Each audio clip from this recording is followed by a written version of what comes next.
ஒரு நாள் எகிப்து ராஜாவான பார்வோனுக்கு விரோதமாக பானை பாத்திரக்காரன், அதாவது வந்துட்டு ஜூஸ் போட்டு ராஜாவுக்கு கொடுப்பாங்க இல்லையா, அவங்க தான் பானை பாத்திரக்காரன் சொல்லுவாங்க. அதே போல் ராஜாவோட சாப்பாட்டில் விஷம் எதுவும் கலந்துருக்கா அப்படின்னு சொல்லிட்டு ராஜா சாப்பிட்றதுக்கு முன்னாடியே டேஸ்ட் பண்ணி பார்த்துட்டு எதுவுமே இல்லை அப்படின்னு சொல்லிட்டு ரிப்போர்ட் பண்ணுறவங்க தான் இந்த பானை பாத்திரக்காரன்.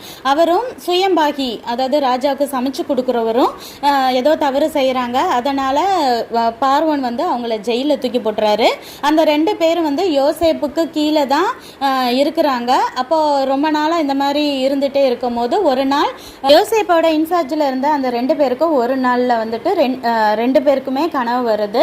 அந்த கனவுக்கு என்ன அர்த்தம் தெரியாமல் கலங்கி போயிருக்காங்க. காலையில் யோசேப்பை அவங்கள மீட் பண்ணும் போது அவங்க முகம்லாம் ரொம்ப டல்லாக இருக்கிறத பார்த்து அதை என்ன ஏன் இப்படி கவலையாக இருக்கீங்க அப்படின்னு சொல்லிட்டு யோசேப்பை விசாரிக்கிறாரு.